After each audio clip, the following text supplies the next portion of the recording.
Hi, this is Maximilian Osinski, and you're listening to Talking Lasso. So, spoiler warnings ahead for Ted Lasso episode 3 of season 3, as well as Ted Lasso seasons 1 and 2. Yeah, I believe in hope. I believe in belief. Honey, is that an ingredient or is that something you're just calling me right now? Ingredient. Shoot, I was kind of hoping it was the other one. How worried are you about the threat of relegation? Well, Lloyd, right now I'm mostly concerned with the definition of relegation. Congrats. You both just met a cool person. On three. 1, 2, 3. Yo, Yo, what it is, Joey? what it is, Josh? I've never said what it is. That sounds so wrong to me. Oh, that's such an early 2000s thing to say. I hate to tell you, I was only 10 in early 2000s, so it's not often that I can say I was only this age in a certain time because I normally recorded Tim and Slade, who feel like children compared to me. That is the truth, if anything. So how's it going, Josh? How are you? It's in another I'm doing- hotel room, I see, relying Yes, on the I'm in hotel a- Wi-Fi. I'm actually in my second hotel room, in third hotel room in 2 days. So I checked out of one hotel room to come to Sacramento from Fresno, Mhm. and I got sent ahead into Sacramento due to weather, and Nice. they didn't have my room available that I was supposed to be in tonight, so they put me in a king room, and now I'm in my double queen that I'm going to be sharing with my roommate for tonight. But my Nice. roommate's not here, so I can podcast real quickly. I got to watch real quickly. yeah, I got to watch Ted Lasso a couple times. For whatever reason, they started dropping the episodes at like 8 o'clock Central Time, which was like 6 o'clock Pacific time for me. I got think the they do it. They do it for midnight UK time. which makes sense. Yeah. But I kind of get to feel like how the rest of the world feels when The Mandalorian drops, because it drops at like 3 o'clock local time for me, 3 a.m. local time when I'm normally at home. So I'm like, ooh, Ted Lasso on a Tuesday night. Okay. Nice. Well, that's very cool. Very cool that you get to watch it the day before we record. Yeah. So this is going to be a little bit more of a reaction video episode, because we haven't really had a chance to watch the episodes through in a thorough manner to do the scene by scene breakdown. We're going to try a little bit of it because I have my tablet here with. I'll just fast forward through the scenes and we'll do what we can, but we'll try to be Nice. quick because it's very late for Joey. It is. It's coming on to midnight for me. I think it'll be past midnight, and Joey has work at very early in the morning.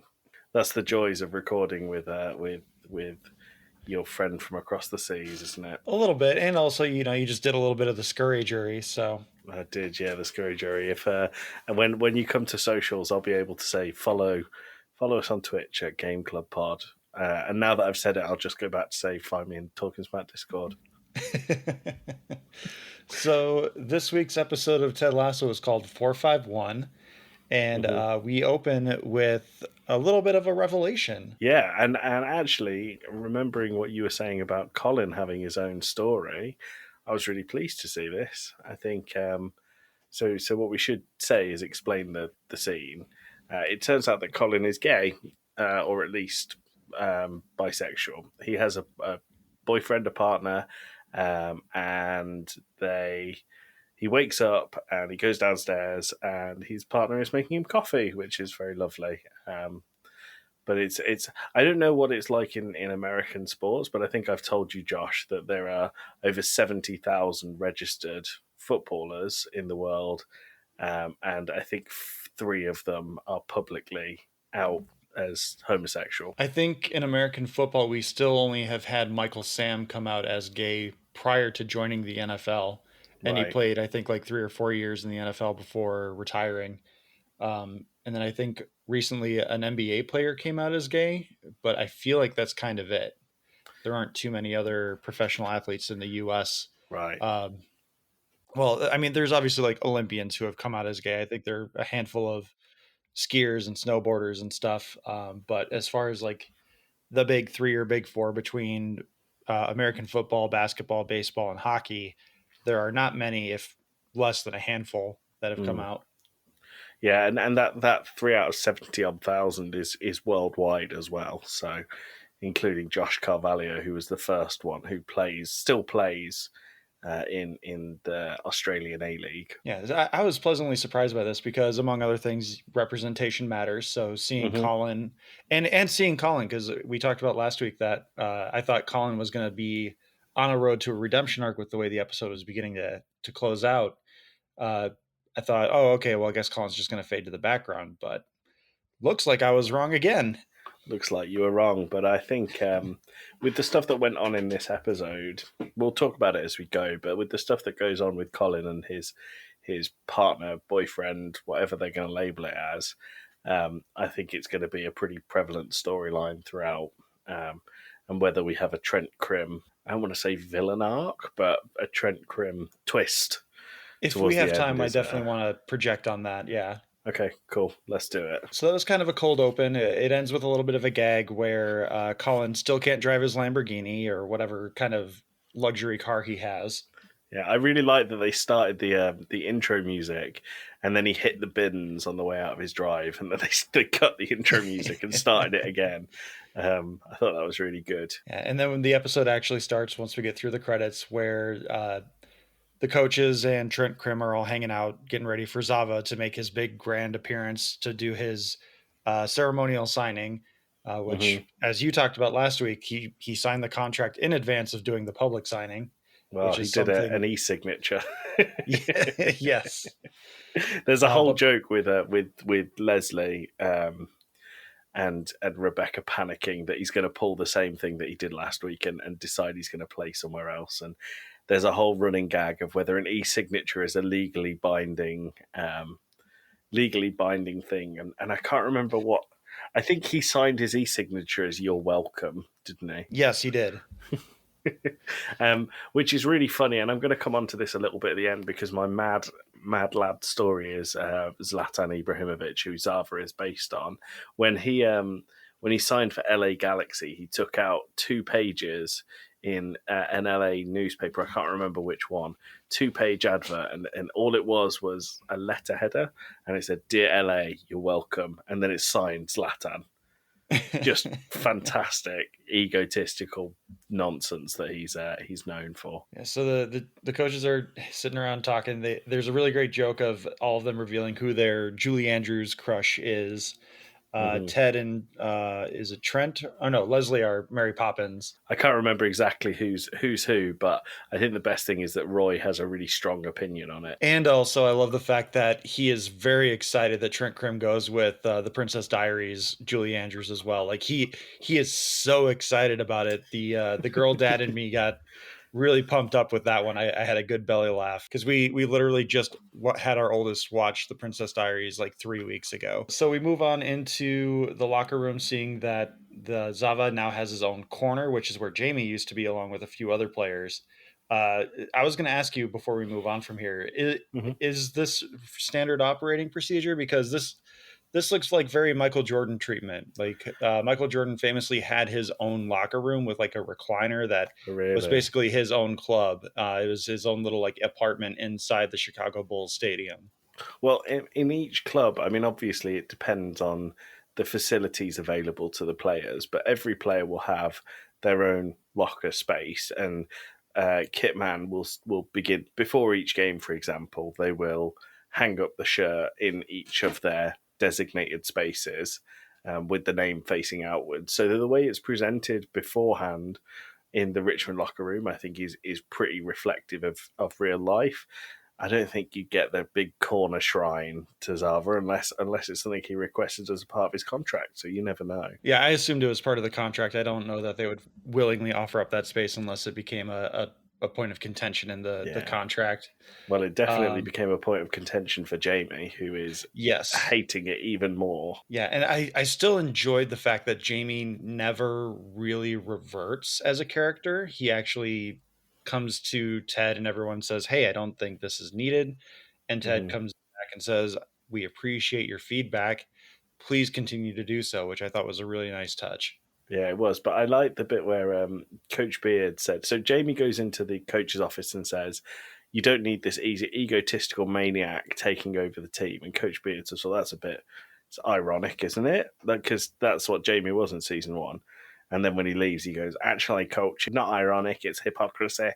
I thought that was quite funny. And then Ted calls Beard out on it. He's like, is that right? And Beard just sits there. You can see the hesitation in him wanting to say no, but he knows that's right. Yeah, it was good. And it was good immediate self-reflection from Jamie, which I thought was quite good as well. Yes, Twitter's loving Jamie today because I've seen a lot of tweets talking about how he's had some of the best character growth in a 3-season span for almost any character ever. Well, we've said with Ted Lasso that it's not just Jamie. Every character really is every main character, is having really great growth. And I think if you put them against where they were at the start of season 1, I don't really think many of them, if any of them, are exactly how they were then. It's true. Yeah. And I think this episode really gets into one of the things that I was concerned about with Ted, because going back to season 1, I was always like, how do you make Ted interesting? And then you introduce the marital problems. It's like, oh, okay, yes, that works. And then season 2, he's got depression and the panic attacks. And then in this episode, we kind of get his struggles for this season, which is going to be him dealing with the fallout from his marriage and his wife now dating their former marriage counselor. Yeah, there's got to be some big question marks over that, really, ethically. Yeah. Yeah, and that actually, no, that happens in this part of the episode, which I thought that was super cringe, where they had the boyfriend, before we found out he's the marriage counselor, answer the phone as Donald Trump. Like, that was a choice. They set it up as, I like to mess with telemarketers, because the whole thing is Ted wants to wish his son good luck ahead of a football game that he's going to play, Little League, whatever. But he's left his phone at home. He can't remember the numbers of his son or his wife, so he calls the landline. And the fact that they're amazed that they have a landline was one thing, but then he was like, Ted's ex-wife is like, oh, you can answer it, and he says, well, I love messing with telemarketers. And then he does it was quite a good Donald Trump impression. Oh, yeah. To be honest. Yeah, it was good. But I think you're right. I think what they did was they went, who can you impersonate? And he went, oh, I can do a pretty good Trump. And then they were like, okay, well, we'll run with that then. So moving on from that, we get the exterior of the dog track, Nelson Road, where they're getting ready to sign Zava, and Zava is 2 hours late at this point. Yeah, and he is. We get the bit where Leslie's not quite sure if an e-signature is a binding contract or a binding signature. We get the bit about how he signed your welcome, but that's kind of it for this part. Shandy introduces herself to more people. It's just known that she's around, but I don't feel like there's anything extraordinarily substantial from this scene. Well, I think the only thing I take from Shandy is I'm going through like a full motion with Shandy. I originally thought that I'd really like her because she seemed quite on it with the directors. I think she was like put herself out there in the last episode to say, this is how you make stuff better. And then this time, they're painting her as like a bit of a moronic friend of Keely's who's landed herself a pretty good job because she says, oh, all these people are disappointed. I'll just run across the pitch. You should just run across the pitch with your top off. That's what I would do. And it's a bit like, I wanted to like Shandy. I started off hating her, and then I quite liked her, and now I'm souring on her very, very quickly again. Yeah, I'm in the same boat because they had her do something where you're like, okay, she is proficient and she understands what she does, and then they just kind of immediately backed off of that, where it's like, no, she's just an airhead model who is more focused on social media things. I'm sure that she's playing the role exactly how they wanted her to be played, but I think the character itself, I'm just struggling a little bit with understanding where she's going to fit in, as to whether she's going to be a help or a hindrance to Keely. I have a theory that we'll get into as we get to the end of the episode when we're in the restaurant. Okay. So I'm gonna put that and knock that in my hat, and then hopefully you remember as well once we get there. Okay, cool. And then we transition because Rebecca's just like, Leslie, kill the conference. We don't know where this guy is. Apparently his phone is in like Malaysia or no, Mykonos. Yeah. And Mykonos, yeah. Yeah, so they have no idea where he is. And then they do a weird Shandy thing with Zava here as well, because Rebecca goes back to her office and he's just sitting in her desk. And he's like, you've got biscuit crumbs all over your desk. I'm like, oh, he seems normal. Like, he just seems pretty laid back. And then he gets up and starts walking towards them. And no, he just goes full weirdo, like circa 2022 Aaron Rodgers nonsense. Yeah. I mean, I guess the question is, so maybe I'm jumping ahead, but I'd like to know your opinion. Do you like Zava as a character? I've gone through the episode. I like him. Oh, he's weird. To, okay, I get it. To, oh, maybe he's not going to be so bad. To, oh, he is that bad. So I guess I don't like him. Okay, cool. I think that's okay not to like him. I think it's important to say is Maximilian Osinski plays this role so well that you could be convinced that this was Zlatan Ibrahimovic doing this. It is exactly like him. And I think for that reason, I really like Zava. I think he's mad and eccentric, as we find out throughout the episode. But also what we find out throughout the episode is he's got the skill to back it up. And he is that good, or seems to be that good on the pitch, that he is just a egocentric footballer, and I think I'm probably far more accepting of that because there are so many of them that I actually quite like in real life that you maybe don't know is my hot take. Yeah, and I can understanding the influence behind him and appreciating all that. And I think again as the role, he nails it. It is really fun. But again, you asked, do I like him as a character? Yeah, do I of like course. him like a person in this universe? And the answer, after a couple of different instances with him in this episode, the answer for me is no at the moment. Okay. But I guess but my point was that I do like Zava as a character. I think he is. Yes. I think he's really interesting, and I think he's mad, but he's got everything to back up like being that mad, and it's justified how he acts in my opinion anyway. The main portion of this episode is devoted to showing just how great he is and what a difference maker he can be. Yeah. So we go from Rebecca's office into the locker room where Zava finally meets the team. And I thought this part was this is another part where I was like, oh, okay, he gets it. Because one of the things I looked up during season 1 of Ted Lasso was the Kit Man, because I wanted to know like what the point of the Kit Man is. And almost every article I saw talked about how the Kit Man was like the most important person in a professional football locker room.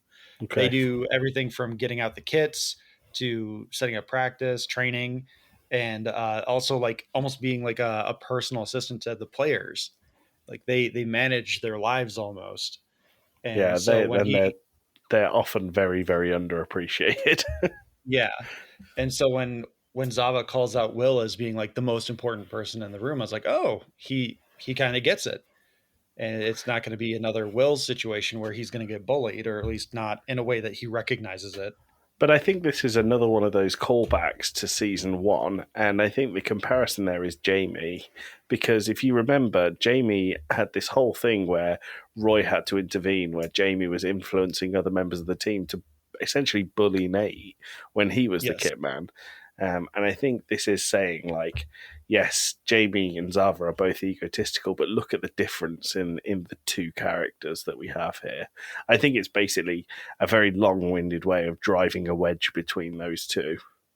Yeah, and he even assumes that Jamie is the Kit Man at first, too.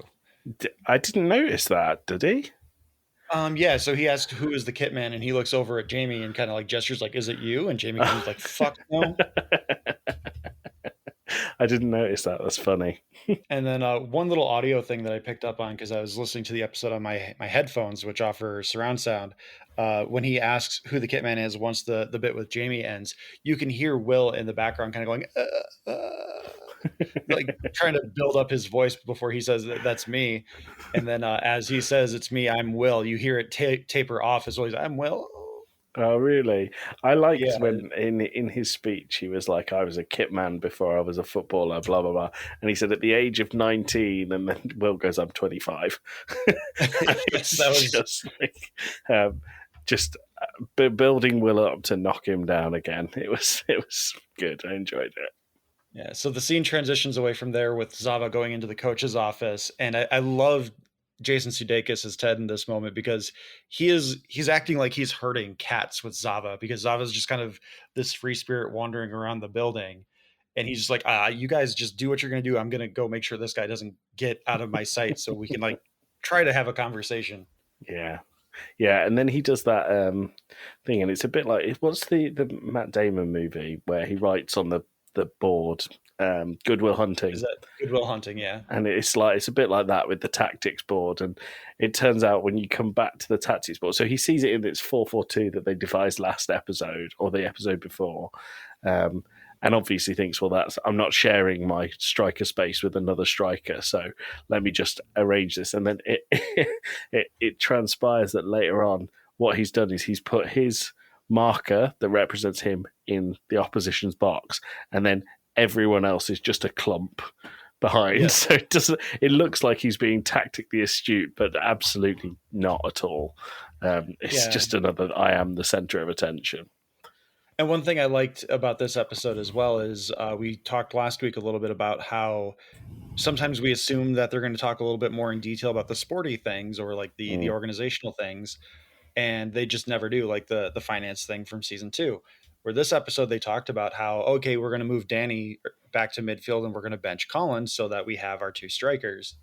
Yeah. And I thought I appreciated that because as a sports person, I like hearing the tactical behind the scenes stuff. Yeah. And I think like there was something I was surprised actually, because when Roy said, when they said they're going to bench Colin, Roy said, well, Colin's a chameleon. He'll play wherever you want him to play. And I thought that was the indication that, well, he's going to sit on the bench for a bit, but he'll come back. But he seems to be like really struggling this crisis of confidence, exactly as we said in the last episode we wanted him to, because he keeps with this mantra of you are a strong man, you are independent man, you are your own man, blah blah blah. And I think that I'm really glad that Colin's adding a bit of depth to his character rather than being a bit of a one-hit wonder punching bag. And I may be reading too much into it, but when Roy calls him a chameleon, I feel like that is meant to kind of undercut a little bit of how he's blending in with his teammates as a closeted gay or bisexual man. Maybe. And there's a joke just before Zava comes into the changing room where they're basically saying like some men are just attractive. Oh yeah, they transcend sexual orientation. And exactly. Like the punchline of the joke is Norm Macdonald. Yeah, and Colin says, "Oh well, I'll take one to the team and sleep with Zava then." And I think that's his like little jokey way of trying to be himself and make jokes about his sexual orientation with his teammates. But obviously they're thinking, oh yeah, he's joking. But Isaac says something that's really feels very outdated when you say it now. And Colin says something negative, and Isaac pats him when he goes, "Oh no, man, that's gay." And he says it as in a negative way, and it's just that kind of they have no idea who he actually is, and they're really hammering that home. Yeah, and I think that's going to be a really nice subplot that they're going to play out throughout the season. Whether or not there is an extra person playing a role in that, we'll see what their role is, which we'll talk about at the end of the episode. But we're going to move on to Rebecca, who has been really fussy about time in this early part of the episode because she has apparently scheduled an appointment with her mother's psychic. Yeah, she let the team down on that. We said there's no way she'll do it.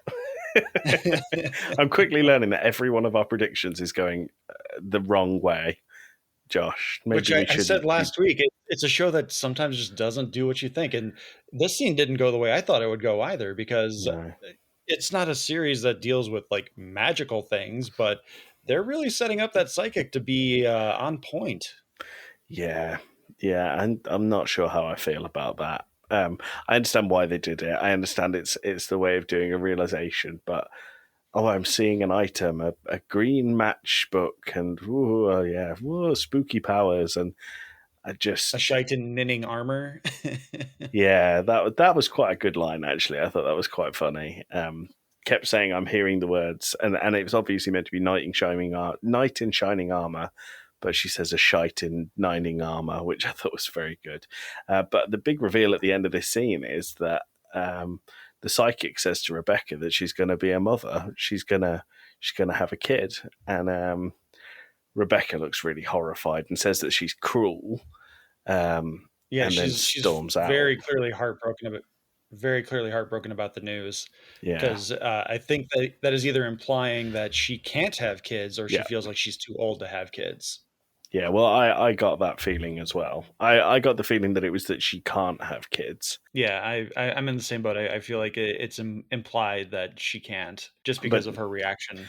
Well, because of events within this episode, she's gonna very quickly change her mind, I think. The next scene we can breeze right through. It's Keeley talking. It's more breadcrumbs for the Roy Keeley eventual coming together, reuniting. Shandy and Keeley are talking with they're talking with Colin, Sam, and Isaac about Zava joining the team, and nothing's really happening with it because Roy's going to walk in and interrupt and be like, "Hey, you're doing some stupid interview shit," which I don't really want to do, but it's you, so I will do it as a favor for you, Keeley. Yeah. And Shandy kind of takes over. The whole point of this scene is to set up hostility between Shandy and Roy. I think. I don't think you need it all.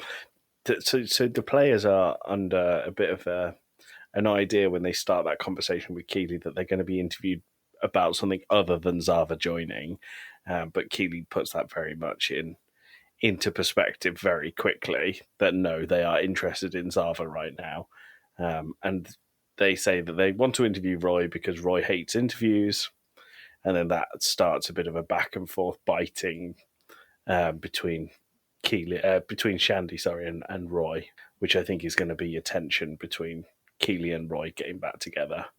Yeah, she could be a block for them.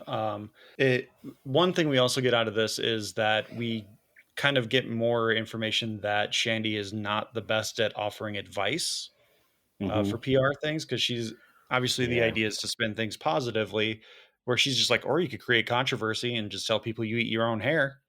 Yeah, and then Roy recognizes her as the woman who ate her own hair all that time ago. So it's obviously a trick that's well, I guess worked for her, but not shown her in the best light. Oh, and Danny Rojas is there too. Danny Rojas is always there. Football is life, yes. Josh. Yeah, and he clearly is man crushing on Zava. He wants to be Zava's best friend throughout this episode. He's been man crushing on Zava ever since the name Zava was mentioned. He openly admits to the fact that he lost his virginity to a pair of Zava boots, which they try to correct to be like, you had sex while wearing them, right? And he's like, no. That's an out there statement to just throw in there, isn't it? It very much is, but also it fits the character. And then the next scene is actually the Jamie scene, which we've already discussed, where he ends up owning Coach Beard. He's hypocritical, not ironic. Yeah. And then we get a pregame speech where it's feed the ball to Zava. That's the game plan. Get the ball to Zava. They're running their 4-5-1. And this, once we get to the actual game, this is where I kind of turned on Zava, because they set it up where he goes and pats Jamie on the side and says, "Get open, I will find you." Mm. And then he immediately just kicks the ball and scores on the kickoff. And I'm like, oh, well. Before we get to the "get open, I will find you," he says that on the pitch, right? Or yeah, is it in the locker? No, it was on the pitch where they're getting ready for the kickoff. In the pre-game before the match, they're all doing their standard hands in the middle, Richmond on 3, and Zava's meditating behind. And then eventually he stops meditating, and instead of doing Richmond on 1, 2, 3, he stands in the middle so that all of their hands are touching Zava as if he's the Messiah. And then they do Richmond on 3 off of Zava rather than each other. Yes. Which I think is important. Once again, the "get open and I'll find you," and then ignoring it for a goal from kickoff. It's just very Zlatan. It's just very Zlatan Ibrahimovic. and I feel like my feeling towards Zlatan and my appreciation of him as a character and almost an anti-villain is really clouding me in being in favour of Zava over Jamie at this point. I'm sure they'll ham it up even more, because there's going to be something there that boils over. But for now, I'm just enjoying it. Yeah, and then we get a montage of Zava just owning the league, and we get like the standings changing where uh, Richmond has reached the top 6, and I think by the end of the episode they're in the top 4 of the Top Premier League. three. Yeah. Top 3, yeah. Yeah. I feel like this went longer than it actually was. It seems like it only goes for about 3 minutes in the actual episode. It felt like longer. I think the really cool thing about it is all of the goals. So it's just a montage of Zava scoring outrageous goals and the reactions to it, from positive from the bench, the players, and negative from Jamie watching this guy that he doesn't appreciate. But all of the goals that they show are based on real life goals that happened. Like the scorpion kick is Olivier Giroud's Puskas winning. Puskas is the best goal of the year award, winning against Norwich in the Premier League. The bicycle kick's based on Wayne Rooney against Manchester City in the Manchester derby. Even the goal from kickoff is loosely based on Zlatan Ibrahimovic's debut for LA Galaxy, where he scored from about 40 yards out against LAFC. So, and we also get one shot of him stealing a goal from Jamie. Which that's where I'm like, okay, fuck this guy, because he has to be the one to get the goal. Which, like, there was no doubt if they had put a little ambiguity in that shot, where like maybe it was going to hit the post or something, and then he just drives it in with the right angle. Okay, fine, but like this one is clearly going in, and he just comes in and like taps it in, so he gets the credit for the goal. But this is where me and you differ. I think that's great. I think that's really, really good, and I think so that nearly happened once in a Portugal international game where Cristiano Ronaldo chipped the ball over the keeper, and a player called Nani tapped it in, but it was given for offside because he touched the ball in an offside position, and it would have counted as a goal if he didn't touch it. I'm glad they didn't do that. Because I don't think that comparison needed to be made. I think they're really bigging up this kind of God complex thing with Zava, and it seems like it's warranted at the moment. But I don't mind this whole, it is all about me, Zava. It doesn't matter if that was your guaranteed goal. This is mine now. I own this place. Yeah, I can see that from a narrative standpoint. I from my prediction that I'll talk about here in a second, I think that's where we're going. Because we're going to see a god fall or something. And then the montage kind of ends on a couple of different notes where we see Sam trying some food in his was it West African restaurant. I assume so. I can't remember. I think it's Nigerian food. Yeah, Nigerian food. Yeah. And then Ted is talking with Doc about what's going on with his feelings towards his former marriage counselor dating his ex-wife. Yeah. There was another one of those, the jokes that you didn't really appreciate last time about who you're talking about, Zava. I'm talking about Keely and Roy. And there was another one of them a little bit here with Ted explaining that he didn't like when his marriage counselor used to say, okay, and that's all the time we have. And then Doc said, well, that's all the time we have. It was a bit more condescending than that, and then she goes, "No, it really is all the time we have left." And then she hangs up on him. I didn't think that was particularly funny, but I understand why they put it in. Yeah, it didn't feel like a joke. Yeah, it didn't come across as a joke to me. Like I think it was more just showing how Ted is so focused on this part of it, because they even make a point to talk about how he doesn't ask her any personal questions in this session, right? And just how it's affecting him. Because before Zava scores that kickoff goal, going back a little bit, he's on the verge of an anxiety attack. You see him like fussing with his hands and all the telltale signs that we saw in season 2.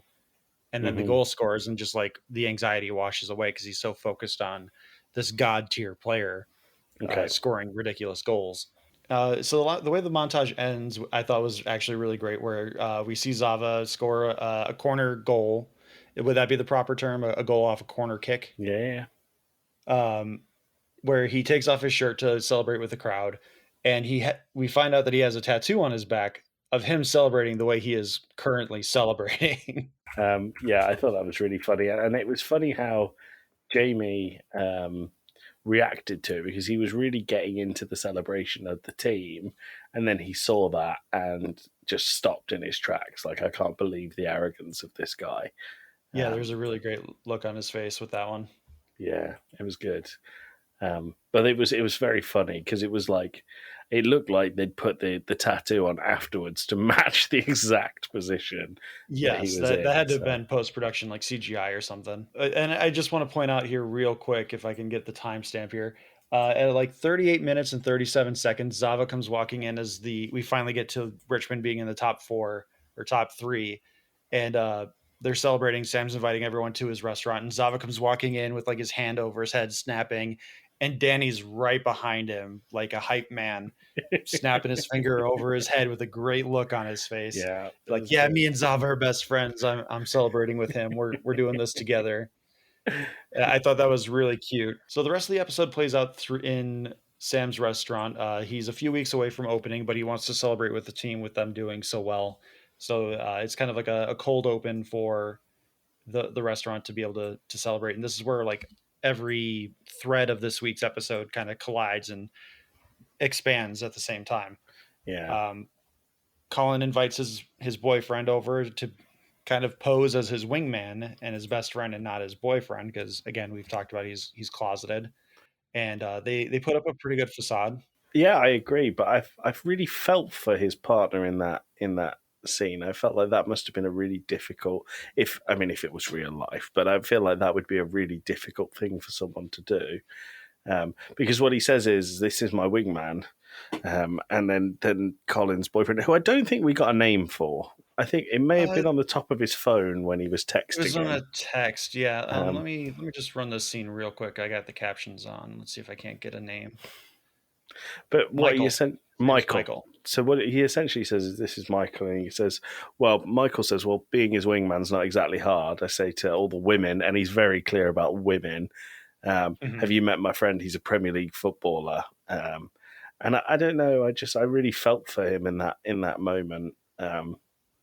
Yeah, I couldn't imagine what that would be like to hide yourself like that.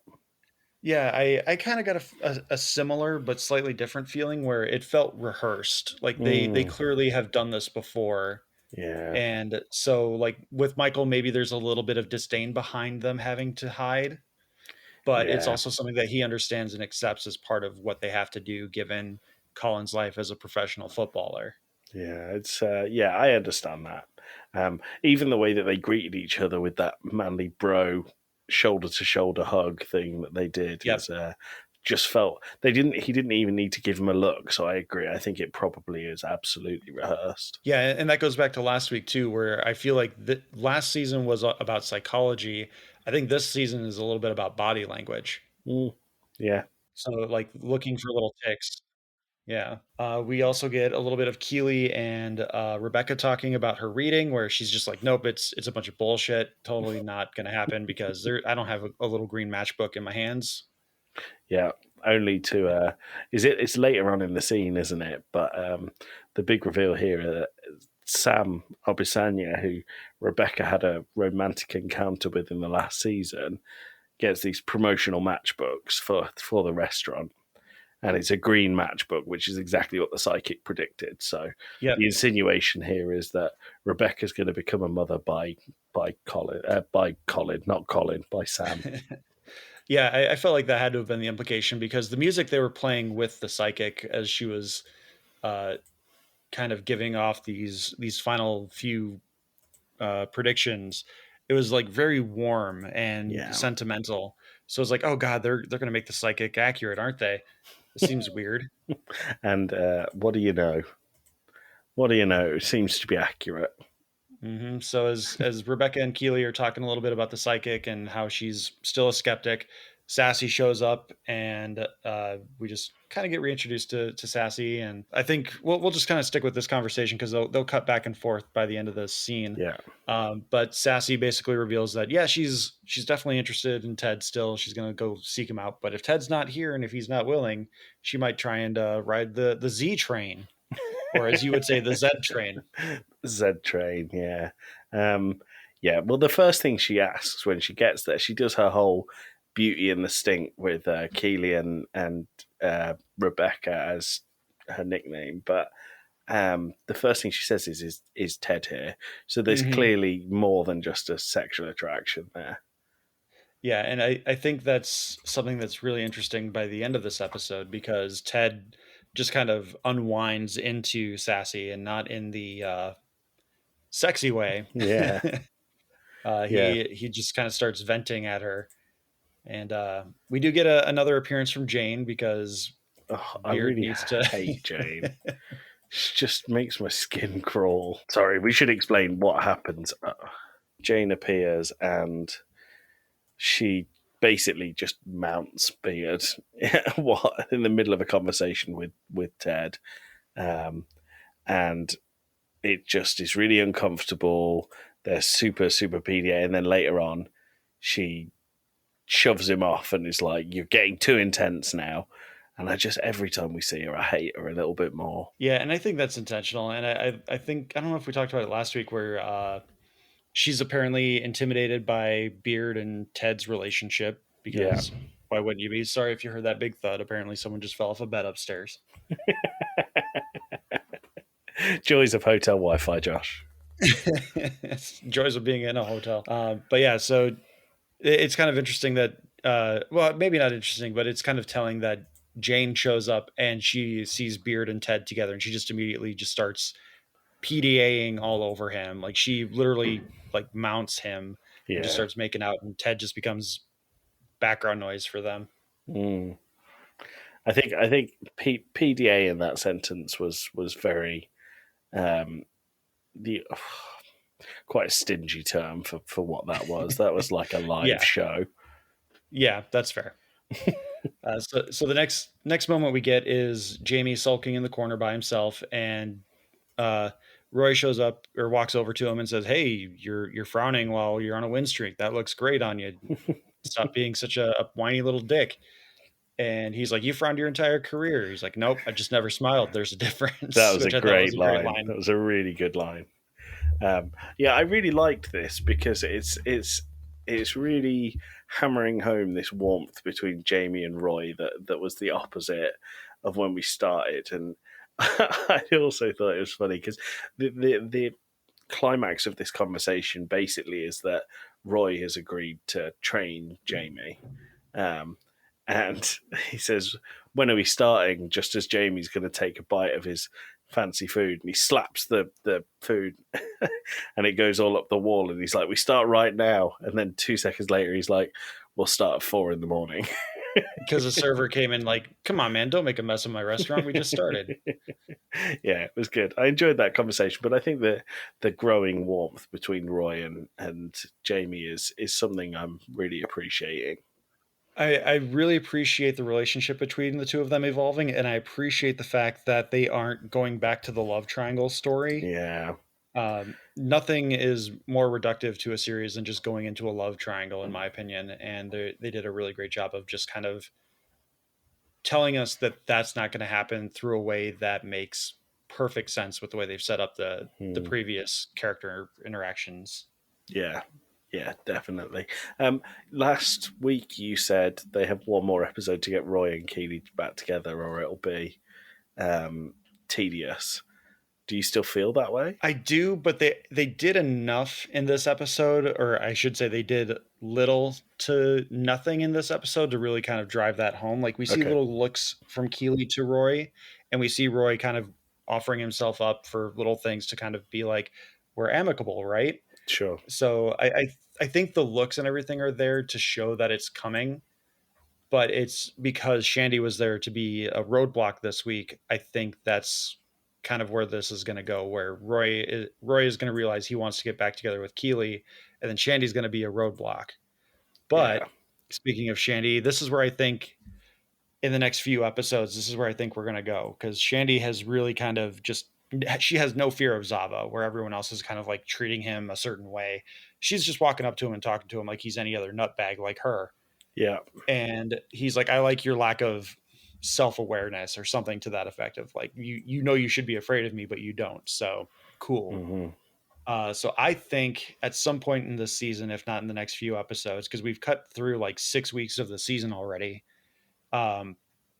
I think Shandy and Zava are going to run off together and leave Richmond in a hole. Oh, really? And I think that's where the team's going to kind of come together and have their Mighty Ducks moment where they've realized they can win as a team, not just win with Zava. Good prediction. I mean, our predictions so far have not been on point, as we said, but I think it's a solid idea.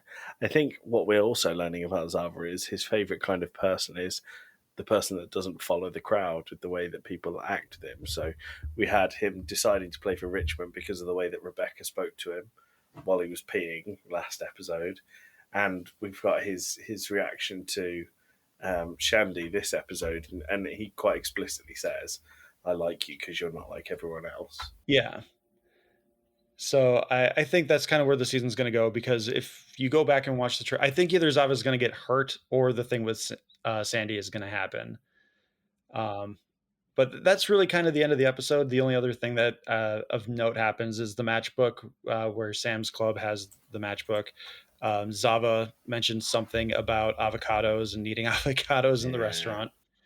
And then the big thing, the big reveal at the end of the episode is that Trent Krim is leaving, and he ends up spying Colin and Michael making out in the alleyway just outside the restaurant, which doesn't seem very like, let's play it safe here. No one's going to turn left out of this restaurant.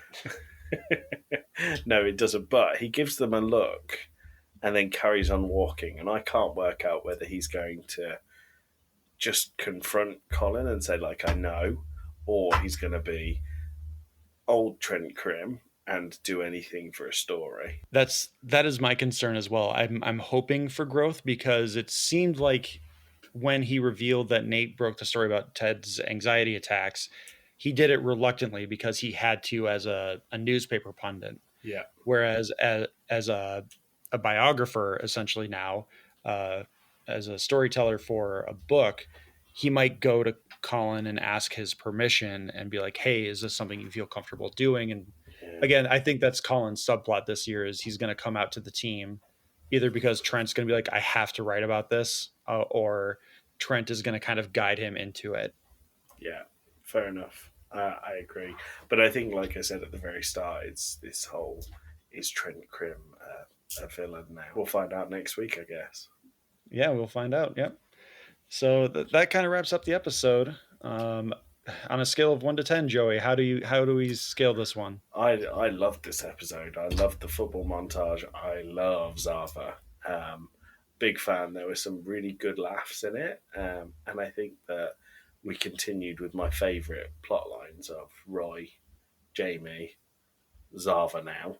And we also got we didn't touch on the point that we got a very pissed off shot with Rupert in his car when Zava was doing really well. So Rebecca's getting what she wants as well.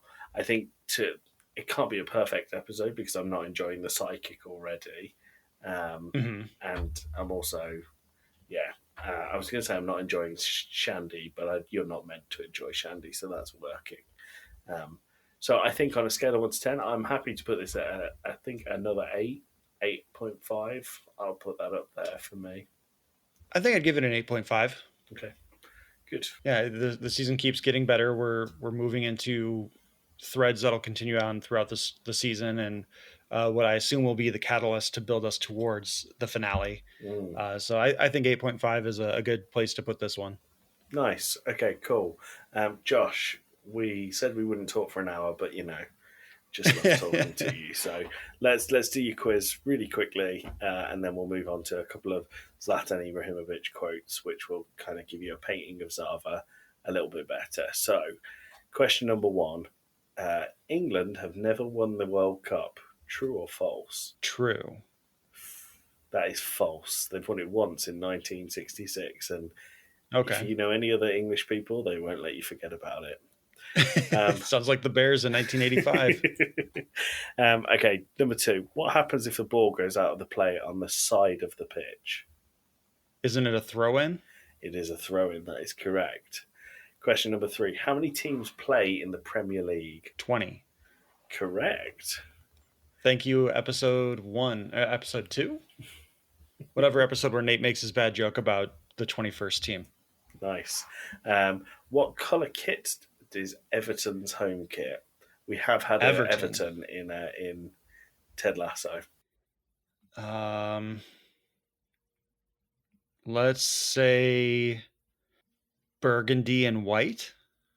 Unfortunately, it is dark blue. So close, but no cigar. And finally, final question is: what is the nickname of Wolverhampton Football Club? Oh, we just talked about this in the episode too. They're not the Wolverines. It's Wolverhampton. Well, it's the whole joke, and I'm forgetting it now. It's the Wolverhampton Wolverines or the Wolves, right? I'm going to have to ask you for one answer. Let's go with the Wolves, because if you're referring to them singularly, they're Wolverhampton or Wolves. Well done. It's Wolves. So the Wolverhampton Wanderers is the joke. And Ted can't get his head around. That's right. Can't get his head around the fact that they're not called the Wanderers or, yada, yada, yada. So well done. That was a very good score. I believe you got 4 out of 5. I'm going to say 4 out of 5. I'm also going to say 3 out of 5 because I can't remember. And I think it was 3 out of 5. I have to be honest. I got this quiz off of the Beano's website. I don't know if the Beano is a thing where you are. It's a comic book for children. So I'm going to finish on our mad lad, football mad person, and it is Zlatan Ibrahimovic. I promised you last time. There are so many Zlatan Ibrahimovic stories that what I've done is I've just got a couple of quotes from him. So when asked if he bought his girlfriend a present when they got engaged, he said, "Why would I buy her a present? She has Zlatan." When asked about his opportunity to join Arsenal, when Arsenal were the best club in England, he said, Arsene Wenger, who was Arsenal's manager at the time, Arsene Wenger asked me to have a trial with Arsenal when I was 17. I turned it down. Zlatan doesn't do auditions. He said, someone asked him if he'd recently purchased a Porsche, and he said, absolutely not. I've just bought a plane. It is much faster. And finally, he scored a bicycle kick against England from outside the box. And a bicycle kick is when you go over your head. He scores one of them Zava scores one in this episode where you're basically falling on your back. Yeah. And he was asked about that goal, and he just said, you can't coach brilliance like that. So hopefully that gives you a little bit more who Zlatan Ibrahimovic is and why Zava is the way that he is. Yep, definitely. Yeah. All right. Yeah, so don't forget to follow us on the socials. First and foremost, follow Joey on Twitter at Game Club Pod and listen to his podcast. Follow me here at Talking Smack on Talking Smack at TSmack, Talking Smack Pod on Twitter. You can email us your thoughts on Ted Lasso at tsmackpod@gmail.com. Find us on Discord in the episode description below. And as always, be curious, not judgmental. It's a lovely sign off, but also scram, whistle, whistle. Scram! Whistle! Whistle! 1,